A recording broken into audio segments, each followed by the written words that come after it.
Hello friends, welcome to oceanic economics. यथार्थ कि आज की इस सीरीज़ के अंदर आज हम ऐसे व्यक्तिमत्वों के बारे में सोचेंगे जो व्यक्ति अमेरिकी व्यापारी में सबसे श्रेष्ठ, परोपकारी व्यक्ति में अव्वल और स्टैंडर्ड ऑयल कंपनी के संस्थापक माने जाते हैं। वो एक समय के सबसे धनी अमेरिका के सबसे एक महत्वपूर्ण व्यक्ति बने। वे दुनिया के पहले बिलियनियर व्यक्तिमत्व के लिस्ट में पहले नंबर पे रहे थे। हम बात कर रहे हैं जॉन डी रॉकफेलर इनके बारे में। अमीर बनना हर किसी का सपना होता है, लेकिन अपनी स्थिति सुधारने और अमीर बनने के लिए जीवन भर लोग प्रयास करते रहते हैं। कई लोग पैसे को खुशी और जीने का एकमात्र स्रोत मान लेते हैं, लेकिन बहुत कम लोग होते हैं जो वास्तव में इस पद पर, इस मुकाम पर पहुंच जाते हैं, अरबपति बनते हैं। आज दुनिया की सफलता का पैमाना उनकी संपत्ति शहर में चर्चा बन जाती है। हर कोई लोग अरबपतियों की जीवन के बारे में हर विवरण को अपने दिल से दिलचस्पी से पढ़ लेते हैं। वैसे ही माना जाता है कि एलन मस्क आज दुनिया के सबसे अमीर व्यक्तिमत्व से जुड़े हैं, लेकिन उनसे भी पहले और कोई एक महत्वपूर्ण व्यक्ति अरबपति की शिखर पर पहली बार पहुंच चुका था। दुनिया को डॉलर के हिसाब से पहला अरबपति मिला, जो 1916 में जॉन डी रॉकफेलर इनके रूप में यह दर्जा हासिल किया। उन्होंने रॉकफेलर ने अपनी बेहतरीन कारोबारी समझ का इस्तेमाल करके स्टैंडर्ड ऑयल कंपनी की स्थापना की, जिसके बाद वे दुनिया के सबसे अमीर लोगों में से एक बन गए थे और ये मुकाम उन्होंने हासिल किया। जॉन डेविडसन रॉकफेलर एक अमेरिकी उद्योगपति और परोपकारी व्यक्ति बने थे, जिन्होंने तेल उद्योग के विकास में अपनी महत्वपूर्ण भूमिकाएं निभाई और समकालीन परोपकारी ढांचे को उन्होंने विकसित किया। रॉकफेलर का दृढ़ विश्वास यह था कि जीवन में उनका उद्देश्य जितना संभव हो उतना धन इकट्ठा करे और फिर मानवतावादी स्थिति को और बेहतर बनाने की कोशिश करे। 1870 में उन्होंने रॉकफेलर ने स्टैंडर्ड ऑयल कंपनी की स्थापना की और यह सहायता की कि रॉकफेलर ने 40 साल की अवधि में स्टैंडर्ड ऑयल को दुनिया की सबसे बड़ी कंपनी बनने में उन्होंने सफलता पाई और जिसके वजह से वो दुनिया के सबसे अमीर व्यक्ति बन गए थे। जॉन डी रॉकफेलर के व्यापारिक व्यवहार हमेशा सुर्खियों में रहे हैं। उनका व्यावसायिक जीवन उथल पुथल से भरा हुआ रहा है। उस समय के समाचार पत्रों और उनके लिए लिखने वाले पत्रकारों ने उनकी तीखी आलोचना की थी। 1911 के standard oil anti trust settlement में उनके व्यवसाय को संघीय न्यायालय ने एकाधिकारवादी व्यवहार को दोषी पाया और उससे विभाजित कर दिया गया। स्टैंडर्ड ऑयल की उत्तराधिकारी फर्मों से 4 एक्सॉन, जिसे 1973 तक एक्सो के नाम से जाना जाता था, उससे साथ साथ मोबिल, एमोको, शेवरॉन, अभी दुनिया के शीर्ष 50 कंपनियों में वो शामिल है, जो कंपनी विशाल पैमाने और प्रभाव को दर्शाता है। 1819 के दशक के अंत में रॉकफेलर ने अपनी कंपनी के स्टॉक के एक बड़े हिस्से में बदले में स्टैंडर्ड ऑयल का सक्रिय प्रबंधन छोड़ दिया। उन्होंने अपने जीवन में अंतिम 4 दशक परोपकार और धर्मार्थ प्रयासों के लिए समर्पित किया था। मुख्य रूप से शिक्षा और सार्वजनिक स्वास्थ्य के क्षेत्र में उन्होंने अथम प्रयत्न किए। उनकी संपत्ति ने उत्तरी अमेरिका में चिकित्सा अनुसंधान के विकास में सहायता की है। उनकी संपत्ति का अधिकांश हिस्सा कई विशेषज्ञों द्वारा संचालित फाउंडेशन के माध्यम से योगदान दिया गया है। जॉन डी रॉकफेलर ने लोहा, इस्पात, तांबे जैसे सहायक व्यवसाय में भी अपना हाथ आजमाने की कोशिश की। उसी के साथ साथ रेल मार्ग, जनरल स्टोर, समाचार पत्र भी उन्होंने खोले।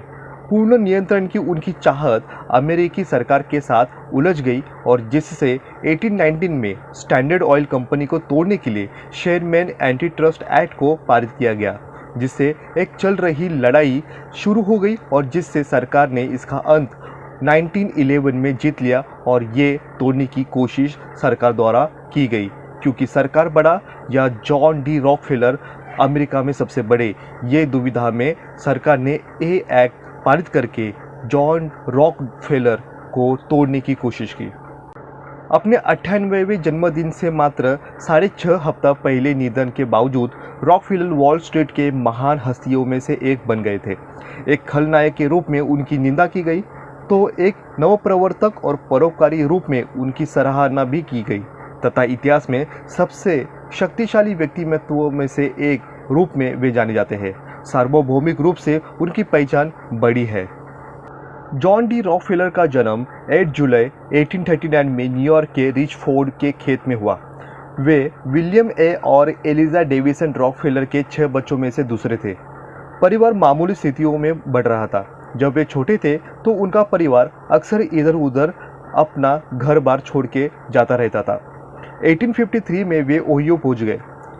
वैसे ही रॉकफेलर ने क्लीवलैंड में सेंट्रल हाई स्कूल में अपनी पढ़ाई की। उसी के साथ साथ एडी स्ट्रीट बैप्टिस्ट में चर्च में वो शामिल हो गए, जो बाद में यूक्लिड एवेन्यू बैप्टिस्ट चर्च बन गया। इसके मामलों में वे सक्रिय रहे। अपने आयु के 21वें वर्ष में वे चर्च के ट्रस्टी बन गए। रॉकफेलर ने 1855 में अपने हाई स्कूल छोड़ दिए और फॉल्मस मर्केंटाइल कॉलेज में बिजनेस कोर्स उन्होंने किया। उन्होंने 6 महीने की कोर्स को 3 महीने में पूरा करके कमीशन व्यापारियों के उत्पाद शिपर्स में एक छोटी फर्म हैविट एंड टटल के साथ सहायक बुक कीपर के बतौर काम करने लगे। रॉकफेलर के पिता विलियम एवरी रॉकफेलर एक पिचमैन थे। वे डॉक्टर होने का दावा किया करते थे। लोगों को कैंसर का इलाज करने के लिए वे $25 तक पैसे लिया करते थे। वो कई महीनों तक शहर शहर भटक कर यात्रा किया करते थे। जहाँ भी परिवार रहता वहाँ वो पहुँच जाते थे। उनकी माँ एलिजा डेविडसन रॉकफेलर वे बहुत ही धार्मिक और अनुशासित लेडी थी। उन्होंने जॉन को काम करना, बचत करना और दान करना भी सिखाया था। जॉन डी रॉकफेलर हर साल 26 सितंबर को अपनी नौकरी दिवस मानते हैं। 26 सितंबर 1855 को इसी दिन में उपलब्ध लक्ष्यों को उन्होंने काम की दुनिया में अपना पहला कदम रखा था। जॉन डी रॉकफेलर ने 8 सितंबर 1864 को क्लीवलैंड में एक शिक्षिका लॉरा सी स्पेलमैन से विवाह किया था। उनसे उन्हें 5 बच्चे हुए, बेसी, एलिस, अल्ट्रा, एडिथ और जॉन जूनियर, जिन्होंने परिवार का अधिकांश संपत्ति विरासत में मिली और उन्होंने अपने पिता के परोपकारी कार्यों को जारी रखा है। रॉकफेलर ने 1859 को अपने पड़ोसी मॉरिस क्लार्क के साथ साझेदारी करते हुए एक बिजनेस शुरू कर दिया। हर व्यक्ति ने $2000 की निवेश किया और क्लार्क एंड रॉकफेलर की स्थापना उन्होंने इस उद्योग से शुरुआत की थी। इसमें अनाज, घास, मांस और विविध वस्तुओं का कमीशन व्यापारी व्यवसाय के लिए पहले वर्ष में उन्होंने $4500 की कमाई की। 1860 में उन्हें $4400 का उन्हें लाभ मिला। 1861 में उन्हें $17000 का भी लाभ हुआ। कमीशन व्यापारी व्यवसाय बहुत ही प्रतिस्पर्धी था और क्लार्क एंड रॉकफेलर की सफलता की कई हद तक रॉकफेलर की स्वाभाविक व्यवसाय क्षमताओं के लिए कारणी थी। गृह युद्ध के दौरान उनका कारोबार तेजी से बढ़ा, अनाज की कीमतों बढ़ी और साथ ही उनके कमीशन भी बढ़ते रहे। उनकी ज़्यादातर बिक्री कमीशन पर होती थी, इसलिए क्लार्क और रॉकफेलर की कीमतों ने उतार चढ़ाव से कई जोखिम नहीं लिया। रॉकफेलर की शैली बहुत ही सटीक और गणनात्मक थी। वह जुआरी नहीं बल्कि एक योजनाकार व्यक्ति थे। वे सट्टेबाजी से बचा करते थे और अग्रिम और ऋण देने से इनकार भी करते थे। रॉकफेलर बहुत ही मेहनती थे। उन्होंने ओहियो में व्यापार को बढ़ावा देने के लिए बहुत यात्रा को और फिर बैंकों से बड़ी रकम उधार लेके शिपमेंट में संभाला। इस आक्रामक शैली से हर साल उनका व्यापार बढ़ता ही गया। ऐसे ही चलते रहने के बाद 1860 में दशक में शुरुआत में उन्होंने रॉकफेलर को एहसास हुआ कि क्लीवलैंड में कमीशन मर्चेंट का व्यवसाय भविष्य में सीमित होने जा रहा है और इससे उन्होंने पहचान लिया। 1859 में $1000 की बचत के साथ साथ रॉकफेलर ने अपने साथी मॉरिस बी क्लार्क के साथ कमीशन व्यवसाय में भागीदारी की शुरुआत की। उसी वर्ष पश्चिमी पेंसिल्वेनिया में पहली बार तेल का कुआं खोदा गया, जिसमें पेट्रोलियम उद्योग में बढ़ावा मिला। क्लीवलैंड जल्द ही तेजी से बढ़ते हुए नए उद्योग का एक प्रमुख शोधन केंद्र बन गया। 1863 में रॉकफेलर और क्लार्क ने रिफाइनर के रूप में तेल के व्यवसाय में प्रवेश किया। सैमुअल एंड्रूज के साथ मिलकर उन्होंने एंड्रूज क्लार्क एंड कंपनी नामक तेल की रिफाइनरी का निर्माण और संचालन किया। फर्म ने कमीशन व्यवसाय में भी काम करने की जारी रखी, लेकिन 1865 में साझेदार अपने व्यावसायिक मामलों को प्रबंधक को लेकर असहमत हो गए और उन्होंने रिफाइनरी को सबसे बड़ी बोली लगा के वाले साझेदार को बेचने की फैसला उन्होंने लिया। जॉन डी रॉकफेलर ने इसे $72,500 में खरीद लिया, अपने अन्य हितों को बेच दिया और एंड्रूज के साथ मिलकर रॉकफेलर एंड एंड्रूज का गठन उन्होंने किया। इसी के साथ चलते चलते तेल उद्योग में रॉकफेलर ने अपनी हिस्सेदारी बढ़ती हुई गई और इसी के साथ साथ उद्योग का विस्तार भी बढ़ता गया, जो प्रकाश के लिए केरोसिन की तेजी से बढ़ते हुए उपयोग से प्रेरित रहा था। 1870 में उन्होंने अपने भाई William, Andrews, Henry Flagler, Steven Harkness और अन्य लोगों के साथ मिलकर द स्टैंडर्ड ऑयल कंपनी का गठन किया। इसकी पूंजी $1 मिलियन थी, ऐसी बन गई थी। 1872 में स्टैंडर्ड ऑयल ने क्लीवलैंड की लगभग सभी रिफाइनिंग फर्मों को खरीद लिया था। साथ ही मेट्रोपॉलिटन न्यूयॉर्क को 2 रिफाइनरी की भी खरीद ली थी। कुछ इस समय से कंपनी प्रतिदिन 29,000 बैरल कच्चे तेल का रिफाइन कर रही थी। चलते स्टैंडर्ड ऑयल समृद्ध बन गया। 1882 में इसकी सभी संपत्तियों स्टैंडर्ड ऑयल ट्रस्ट में विलय कर दिया गया। इसकी आरंभिक पूंजी $70 मिलियन थी। ट्रस्ट में मूल रूप से 42 सर्टिफिकेट धारक उसमें मालिक थे। 10 साल बाद ओहियो के इस अदालत में ट्रस्ट को भंग कर दिया गया और ट्रस्ट में शामिल कंपनियों को बाद में स्टैंडर्ड ऑयल कंपनी में गठन शामिल हो गई, क्योंकि न्यू जर्सी के एक ऐसा कानून अपनाया गया जो एक मूल कंपनी को अन्य कंपनी को शेयरों को स्वामित्व रखने की अनुमति देता था। यह अनुमान लगाया गया कि 1890 के दशक में स्टैंडर्ड ऑयल के पास अमेरिका के पेट्रोलियम कारोबार का 75% हिस्सा रहा था। स्टैंडर्ड ऑयल के प्रमुख होने के अलावा रॉकफेलर के पास लोहे, खदानें और लकड़े के खेत थे। उन्होंने नवनिर्माण, परिवहन और अन्य उद्योग में निवेश भी किया था। हालांकि उन्होंने 1911 तक स्टैंडर्ड ऑयल के अध्यक्ष पद पे वे संभाले थे, लेकिन 1896 से रॉकफेलर ने कंपनी में सक्रिय नेतृत्व का सेवानिवृत्त हो गए थे। 1911 में अमेरिकी सुप्रीम कोर्ट ने स्टैंडर्ड ऑयल ट्रस्ट को एंटी ट्रस्ट कानूनों का उल्लंघन करते हुए पाया और मिल न्यू जर्सी निगम को भंग करने का आदेश दिया। इसके नियंत्रण वाली 38 कंपनियों को अलग अलग फर्मों को विभाजित कर दिया गया था। उस समय रॉकफेलर के पास कंपनी के 9,83,383 बाकायदा शेयरों में से 2,44,500 शेयर थे। जॉन डी रॉकफेलर ने इस बात पर जोर दिया कि कोई व्यक्ति सहयोग से सफलता प्राप्त नहीं कर सकता, बल्कि निरंतर प्रयास और अनुशासन से सफलता प्राप्त जरूर कर सकता है। उन्होंने अपने बेटे को अपने द्वारा दिए गए त्यागों के बारे में लिखा। सुबह जल्दी उठना, समय पर प्रबंध करना और यह सुनिश्चित करना कि प्रत्येक निर्णय उनसे उद्देश्यों को योगदान दे। रॉकफेलर की कम उम्र में भी दृढ़ कार्यनीति स्थापित करने और स्वयं अपना उदाहरण प्रस्तुत करते हैं और विश्वास जताते हैं। उन्होंने अपने बेटे को परिश्रम और दृढ़ता की आदतें विकसित करने का निर्देश दिया, क्योंकि वे स्थायी सफलता का आधार बनते हैं और कड़ी मेहनत, अनुशासन और दृढ़ता की सफलता ही खरी पूंजी है। जॉन डी रॉकफेलर ने उनका मानना था कि सफलता सिर्फ व्यक्तिगत प्रयास से नहीं बल्कि उन लोगों से भी जुड़ी होती है जिनके साथ आप जुड़े होते हो। उन्होंने अक्सर चतुर, नैतिक और योग्य कर्मचारियों को नियुक्त करने की आवश्यकता पर बोलना पसंद किया। उन्होंने अपने बेटे को व्यक्तियों को एक अच्छी टीम बनाने और काम करने की अच्छी तरह से सौंपने की लगातार अनुभव व्यक्तियों की सलाह से लेने का आग्रह किया। उन्होंने अपने बेटों को जहरीले रिश्ते रखने वाले खिलाफ चेतावनी दी। उन्होंने जोर देकर कहा कि गलत प्रभाव व्यक्ति का विकास से अपना खुद का भी नुकसान हो सकता है। 1968 आते आते रॉकफेलर, एंड्रूज और फ्लैगलर दुनिया के बड़े रिफाइनर बन चुके थे। फ्लैगलर और रॉकफेलर ने समझा कि तेल शोधन में लगातार लाभ कमाने का एकमात्र तरीका व्यवसाय को जितना संभव हो उतना बड़ा बनाने का और अपने सभी प्रयास को उत्पादों का उपयोग करने के ज़्यादा से ज़्यादा लाभ कमाना यही माना। रॉकफेलर ने अपने प्रतिद्वंदियों को मिटाने के लिए कई ऐसे कदम उठाए। उन्होंने उच्च गुणवत्ता वाली बड़ी और बेहतर योजनाबद्ध रिफाइनरी को बनाने की कोशिश की। उन्होंने अपने सर्वोत्तम सामग्रियों का उपयोग करके स्थायी सुविधाएं बनाई।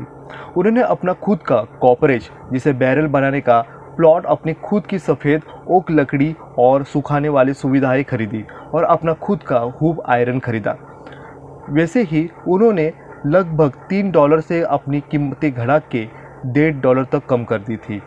तो इसी तरह से बैरल की कीमतें घटाने के साथ साथ उन्होंने अपना प्रतिद्वंदी को सड़े तोड़ उत्तर देने की कोशिश की। उन्होंने अपना स्वयं का सल्फ्यूरिक एसिड निर्माण किया, जिसका उपयोग शुद्धिकरण प्रक्रिया में महत्वपूर्ण बना। 1868 में उनके पास अपनी स्वयं की ड्रेनेज सेवाएं थी, जिससे कम से कम 20 वैगन शामिल थे। उनके पास न्यूयॉर्क शहर में अपने गोदाम थे और तेल परिवहन के लिए हडसन और पूर्वी नदियों पर अपनी नावें उन्होंने बनाया रखी थी। रॉकफेलर टैंकों कारों के माध्यम से तेल भेजने वाले पहले व्यक्ति बने थे। उन्होंने कच्चे तेल और परिष्कृत तेल के भंडारण के लिए अपने रिफाइनरियों के पास विशाल होल्डिंग टैंक बनाए, जिससे टैंक कारों के तेल को होल्डिंग टैंकों में खींचने के लिए उपकरण मौजूद किए उन्होंने। इस तरह से दोनों ने विशाल एक व्यवसाय को आकार दिया। यह तथ्य था कि क्लीवलैंड को 2 रेल रोड प्रणालियों द्वारा सेवा प्रदान करना था, न्यूयॉर्क सेंट्रल और दूसरा एरी। न्यूयॉर्क सेंट्रल लेक शोर के माध्यम से और एरी अटलांटिक और ग्रेट वेस्टर्न के माध्यम से, जिसे गोल्ड ने 1868 में खरीदा था और जल जीनित शिपिंग के लिए झील तक पहुंचा था। रॉकफेलर और फ्लैगरर को रेल मार्गों के साथ जबरदस्त लाभ मिला। नतीजा यह निकला कि फ्लैगलर रेल मार्गों से जुड़ी छूट के लिए बातचीत करने के लिए सक्षम थे। आकार, दक्षता और छूट के लिए संयोग से रॉकफेलर और फ्लैगरर के अन्य रिफाइनरियों पर एक ऐसा लाभ दिया जिसे कभी नहीं उनको छोड़ सकते थे। रॉकफेलर की नज़र से तेल व्यवसाय की स्थिति अव्यवस्थित थी, क्योंकि तेल ड्रेनिंग और तेल शोधन दोनों में प्रवेश लागत बहुत ही कम थी। इसलिए बाजार कच्चे तेल से भरा हुआ था और साथ साथ ही उच्च स्तर पर बर्बादी भी थी। उनके विचार में मुक्त प्रतिस्पर्धा का सिद्धांत तब कारगर नहीं हुआ जब बड़ी कुशल फर्मों और कई मध्यम और छोटी फर्मों का मिश्रण था। उनका विचार था कि कमज़ोर फर्मों को जीवित रहने और अपने प्रयासों में कीमतों की उत्पादन लागत से नीचे गिरा देना जरूरी था, जिससे उनकी अपनी जैसी अच्छी तरह से प्रतिबंधित फर्मों को नुकसान भी हो। हालांकि आधुनिक नज़रिए और उनका अर्थशास्त्र सिद्धांत हो उनका साथ दिया, लेकिन उनका समाधान और ही बढ़ता हुआ दिखाई दिया। 1871 में साउथ इम्प्रूवमेंट स्कीम पर विवाद के दौरान रॉकफेलर और फ्लैगरर ने उद्योग को मजबूत करने की अनेक योजनाएं दी। उन्होंने क्लीवलैंड में अपने सभी प्रतिद्वंदियों को खरीदकर उससे उन्होंने शुरुआत की। रणनीति और कार्यनीति रॉकफेलर की थी और उन्होंने प्रतिद्वंदी को रिफाइनरियों के साथ बातचीत को व्यक्तिगत रूप से संभाला। उन्होंने सबसे पहले सबसे मजबूत रिफाइनरियों को शुरुआत में खरीदने की कोशिश की। उनका मानना था कि अगर उन्होंने पहले कमज़ोर रिफाइनरियों को खरीदा तो उन्हें बाद में ऊंची कीमतों पर कड़े प्रतिरोध को सामना करना पड़ेगा। नतीजा ये निकलेगा कि उन्होंने सबसे मजबूत रिफाइनरियों को सबसे पहले संपर्क किया और उनको खरीदने की कोशिश की।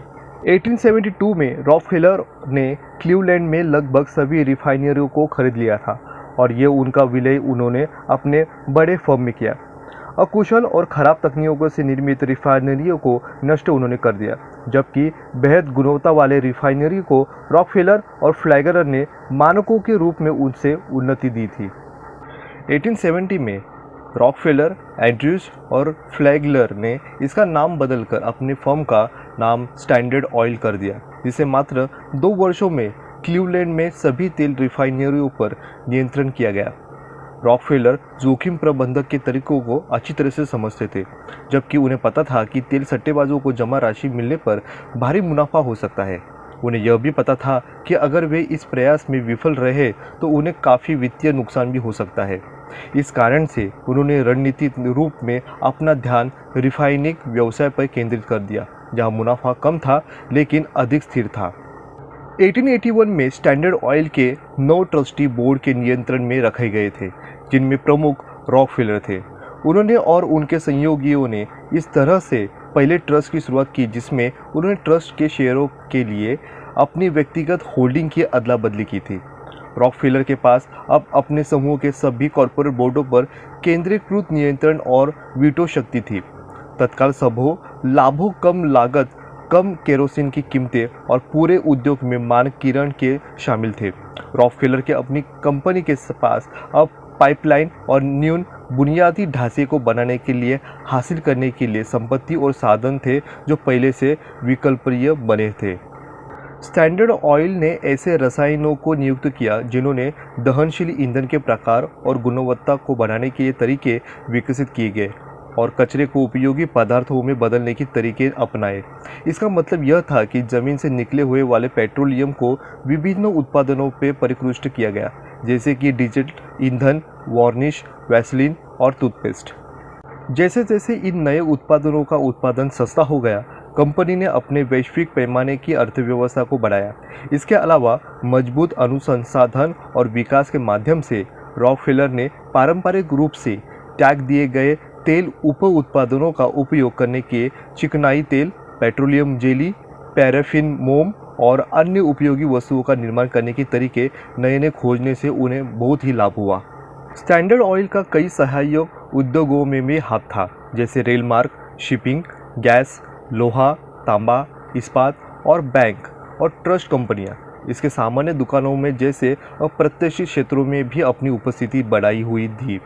रॉकफेलर ने दुकानों को सिर्फ अपना केरोसिन बेचने के लिए मजबूर किया, क्योंकि वे स्टोर जो सिर्फ स्टैंडर्ड ऑयल केरोसिन बेचते थे उन्हें कृत्रिम रूप से कम कीमत पर मांस, चीनी और अन्य उत्पादन उपलब्ध करवाते थे, जिससे अन्य केरोसिन ब्रांड बेचने वाले दुकानदारों को अपना कारोबार बंद करना पड़ा।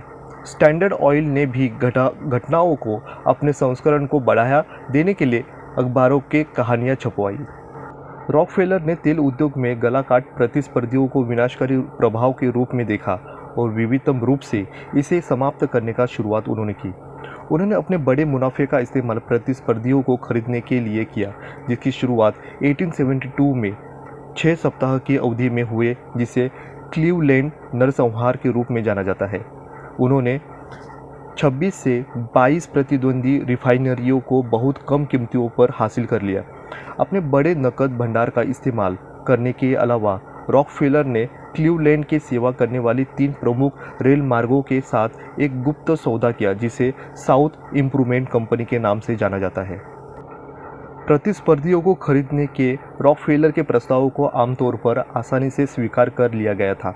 हालांकि उनके पास विरोधों को मनाने के भी तरीके थे, जैसे कि तेल के सभी बैरल खरीदकर उसकी कमी पैदा करना और जिससे छोटी कंपनियों को पंगु कर देना, अन्य कंपनियों को पाइपलाइन बनाने से रोकने के लिए भूमि खरीदना, पूर्ण स्वामित्व वाली सहायक कंपनियों के बीच मूल्य युद्ध छेड़ना तथा शेष कंपनियों को घाटे में बेचने के लिए मजबूर करना, विधायकों को गुप्त रूप से रिश्वत देना, रेल कंपनियों के साथ अपने घनिष्ठ संबंधों का लाभ उठाकर शिपमेंट के लिए उपलब्ध ट्रेनों की संख्या को सीमित करना, सभी उपकरण आपूर्तियों को खरीदना, फिर बचे हुए लोगों को प्रस्तावित भागों के बेचने से इनकार करना। इन सभी तकनीकों के साथ साथ 1882 तक स्टैंडर्ड ऑयल का संयुक्त राज्य अमेरिका में तेल व्यापार का लगभग एकाधिकार बन गया था। अमेरिकी सरकार ने स्टैंडर्ड ऑयल के लगभग पूर्ण एकाधिकार पर सवाल उठाए और फिर इसे तोड़ने के लिए 1890 में शेरमन एंटी ट्रस्ट एक्ट पारित किया। जवाब में स्टैंडर्ड ऑयल की कानूनी टीम ने ट्रस्ट को जल्दी से एक होल्डिंग कंपनी में बदल दिया गया, जो एक ट्रस्ट की तरह काम करती थी, लेकिन ट्रस्ट की कानूनी परिभाषा से बाहर थी। सरकार ने अपने विधायी हमले के तदनुसार समायोजित किया और 1911 में फिर से सुप्रीम कोर्ट ने फैसले से माध्यम से होल्डिंग कंपनी को तोड़ा दिया गया। 1896 में रॉकफेलर ने 57 वर्ष के जब उन्होंने फैसला किया कि स्टैंडर्ड ऑयल को दैनिक निवृत्त दूसरों को संभालना चाहिए। अब उन्होंने अपने प्रयासों को परोपकार पर केंद्रित किया था। अपने भाग्य का बड़ा हिस्सा सावधानीपूर्वक अध्ययन, अनुभव और विशेषज्ञ सलाहकारों की मदद से उन्होंने निर्धारित किए गए तरीकों से सबसे अधिक अच्छा करने के लिए दान करने की कोशिश की। बचपन में जब उन्होंने पैसे कमाना शुरू किया था, तब रॉकफेलर ने अपनी आय का एक हिस्सा अपने चर्च और दान कार्यों में लगा दिया था। उनका परोपकार करने की शुरुआती पारिवारिक प्रशिक्षण धार्मिक विश्वासों और वित्तीय आदतों से विकसित हुआ था। 1880 के दशक में जब उनकी संपत्ति बढ़ी, तो रॉकफेलर ने एक सहकारी और सशर्त दान प्रणाली का समर्थन उन्होंने शुरू कर दिया, जिसमें वे किसी परियोजना के साथ समर्थन करते हुए दिखाई दिए। यदि उनसे रुचि दिखने वाले अन्य लोग भी पर्याप्त वित्तीय सहायता प्रदान करते, इस प्रकार उन्होंने अमेरिकन बैप्टिस्ट एजुकेशन सोसाइटी के साथ मिलकर शिकागो यूनिवर्सिटी की स्थापना की और इसमें भाग लिया। और इससे पहले $1 मिलियन से $6 लाख का दान केवल तभी दिया गया जब शेष राशि 90 दिनों के भीतर अन्य लोगों द्वारा दी जाई थी। यूनिवर्सिटी को 1890 में शामिल किया गया और अगले 20 वर्षों तक रॉकफेलर ने अपना योगदान जारी रखा। हमेशा इस शर्त के साथ उन्होंने अन्य लोग भी उनके साथ जुड़े रहे। 1910 में उन्होंने $10 बिलियन विदाई उपहार दिया, जिसमें यूनिवर्सिटी का उनका कुल योगदान $35 मिलियन हो गया। रॉकफेलर ने मानव कल्याण के लिए बड़ी मात्रा में धन का बुद्धिमानी उपयोग करने के लिए कठिनाइयों को पहचाना और उन्होंने वैज्ञानिक, कुशल, कॉरपोरेट परोपकार की विधि को परिभाषित करने के लिए मदद की। अपने परोपकार के प्रबंधन में मदद के लिए उन्होंने रेव फ्रेडरिक टी गेट्स को काम पर रखा, जिसके अमेरिकी बैप्टिस्ट एजुकेशन सोसाइटी और शिकागो विश्वविद्यालय के साथ साथ काम करने से रॉकफेलर के आत्मविश्वास को प्रेरित किया। गेट्स और उनके बेटे जॉन रॉकफेलर जूनियर की सलाह से उन्होंने कई संस्थानों को स्थापना की और अमेरिकी परोपकार, विज्ञान, चिकित्सा और सार्वजनिक स्वास्थ्य के लिए इतिहास में उन्होंने महत्वपूर्ण कार्य किए हैं। 1901 में जॉन डी रॉकफेलर ने Rockefeller institute for the medical research, जिसे अब रॉकफेलर यूनिवर्सिटी माना जाता है, उसकी उन्होंने स्थापना की। उसका उद्देश्य यह था कि बीमारी के अनेक कारणों को खोज कर उनको सही तरीके से उपचार की खोज करने की यह राह जिससे इस यूनिवर्सिटी से मिल पाए। 1902 में रॉकफेलर ने जाति, लिंग या पंथ के भेदभाव के बिना संयुक्त राज्य अमेरिका के भीतर शिक्षा को बढ़ावा देने के लिए सामान्य शिक्षा बोर्ड की स्थापना की थी। इस लगभग 1902 से 1965 तक के बीच इन सभी स्तरों पर शिक्षा के सुधार के लिए $325 मिलियन वितरण उन्होंने किए हैं, जिसमें मेडिकल स्कूलों सहित उच्च शिक्षा पे उन्होंने ज़्यादा से ज़्यादा जोर दिया है। इसी दौरान 1909 में रॉकफेलर ने अपनी अमेरिका के दक्षिणी भाग में अपनी विशेष रुचि को सार्वजनिक स्वास्थ्य में अपनी रुचि के साथ मिलाकर हुकवर्म रोग के उन्मूलन के लिए रॉकफेलर ने सैनिटरी कमीशन को बनाया। इसका उद्देश्य हुकवर्म रोग के उपचार और रोकथाम के लिए सहकारी आंदोलन को वित्त पोषित करना था, जो दक्षिणी राज्यों में विशेष रूप से विनाशकारी था। आयोग ने 11 राज्यों के सार्वजनिक शिक्षा और दवा के लिए विशाल अभियान चलाया। इसके क्षेत्रीय कर्मों के लिए वेतन का भुगतान किया गया, जिन्होंने राज्यों और आयोग द्वारा संयुक्त रूप से नियुक्त किया गया, और उससे सार्वजनिक शिक्षा का अभियान और संक्रमित व्यक्तियों के उपचार के लिए प्रायोजित कार्यक्रम को निभाया था। 1913 में रॉकफेलर ने पूरी दुनिया को मानव जाति की भलाई को बढ़ावा देने के लिए रॉकफेलर फाउंडेशन की स्थापना की थी।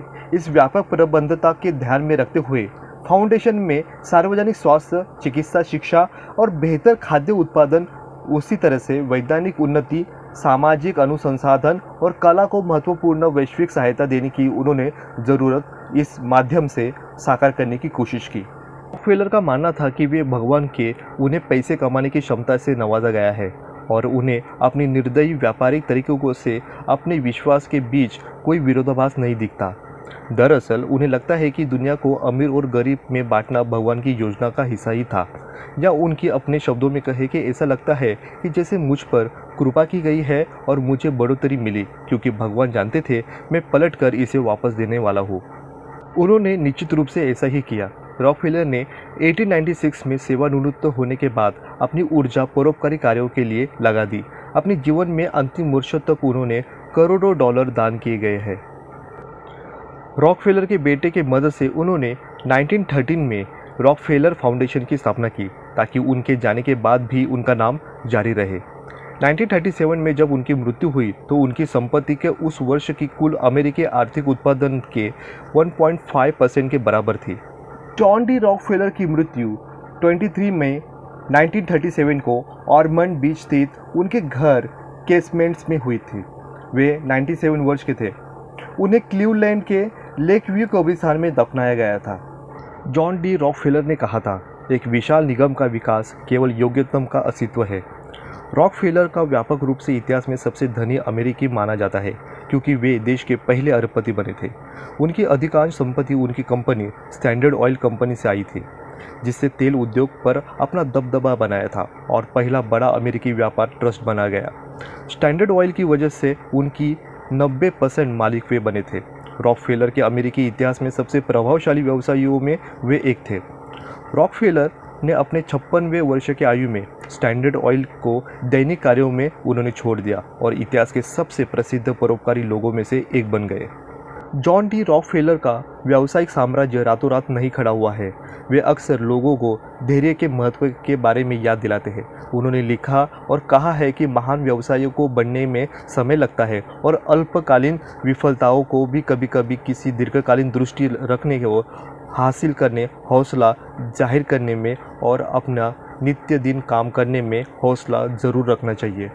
रॉकफेलर का मानना था कि गलतियां इंसान से ज़रूर होती है, लेकिन उन्हें सार्थक सीखने के अनुभव के रूप में माना जाए। गलतियां से ना डरे, बल्कि उन्हें दोहराने से रोकने के लिए ज़रूर प्रयास करें। उन्हें अच्छी तरह से सीखना चाहिए। उनका मानना था कि लचीलापन सफलता के लिए आवश्यक गुण है। असफलताओं के बारे में शिकायत करने के बजाय उन्हें गलतियों से सीखकर अपना चरित्र अच्छी तरह से अच्छा बनाने के अवसर में रूप में परिवर्तन करना ज़रूरी है। जॉन डी रॉकफेलर के बारे में कहा जाता है कि उन्होंने बचपन से ही कहा था कि उनकी 2 सबसे बड़ी ख्वाहिशें हैं। पहली तो $1 मिलियन कमाना और 100 साल तक जीना रहना। इस तरह से आज के इस टॉपिक में हमने देखा कि जॉन डी रॉकफेलर के महत्व के बारे में कोई भी संदेह आज भी नहीं ले सकते, क्योंकि वे स्टैंडर्ड ऑयल के एकाधिकार के मुख्य वास्तुकार और प्रसिद्ध परोपकारी व्यक्ति बने थे। इस तथ्य के बावजूद उन्हें उनकी कामों के बारे में प्रशंसा भी की जाती है और उन पे टिप्पणी भी की जाती है। उनकी विरासत, रॉकफेलर फाउंडेशन और उनके द्वारा स्थापित की गई मौजूदा संगठनों जैसे शिकागो यूनिवर्सिटी, रॉकफेलर यूनिवर्सिटी, इन सभी कामों के साथ साथ वे आज भी जीवित है। उनका इतिहास में सबसे शक्तिशाली व्यक्तित्वों में उनका नाम लिया जाता है। इस तरह से आज के इस एपिसोड में बस इतना ही। मिलते हैं नेक्स्ट वीडियो में, तब तक थैंक यू। देखते रहिए ओशनिक इकोनॉमिक्स।